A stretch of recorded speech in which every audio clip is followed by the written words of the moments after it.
মই অসমৰ মাননীয় মুখ্যমন্ত্ৰী ডক্টৰ হিমন্ত বিশ্ব শৰ্মাক ধন্যবাদ জনাইছোঁ। লগতে আমাৰ অসম পুলিচৰ DGP সন্মানীয় হৰমিত সিং ছাৰক ধন্যবাদ জনাইছোঁ। লগতে বজালী আৰক্ষী অধীক্ষক কাৰ্যালয়ৰ সমূহ কৰ্মকৰ্তাক ধন্যবাদ জনাইছোঁ।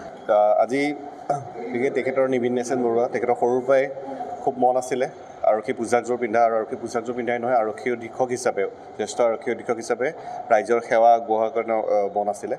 আৰু আজি যিহেতু বিশ্ব শিশু দিৱস, আৰু এই বিশ্ব শিশু দিৱসৰ লগত সংগতি ৰাখি আজিৰ দিনটোৱে আমি কৰিবলৈ ধাৰ্য কৰা হৈছিলে। আৰু এই সংক্ৰান্তত ইতিমধ্যে মাননীয় মুখ্যমন্ত্ৰী মহোদয়ৰ পৰা অনুমতি আছিলে আৰু মাননীয় DGP ছাৰৰ পৰা অনুমতি আছিলে। সেই অনুমতি মৰ্মে আজি বিশ্ব শিশু দিৱসৰ দিনাখনেই এই আমাৰ যি আজি তেওঁক এদিনৰ কাৰণে জ্যেষ্ঠ আৰক্ষী অধীক্ষকৰ পদ দি পেলাই তেওঁ আমাৰ দৈনন্দিন যি কাম কাজ আছে গোটেইখিনি তেওঁলোকে অংশ হৈ আছে। এতিয়া প্ৰথমে চিনাকি পৰ্ব হৈ গ'ল গোটেই ষ্টাফৰ লগত, প্ৰেছ ব্ৰিফিং তেওঁ দিলে, বাকী অফিচৰ SP অফিচৰ গোটেইখিনি দেখুওৱা হ'ল। এতিয়া তেওঁ থানা ভিজিট হিচাপে পাটচাকচি থানালৈ আহিছে।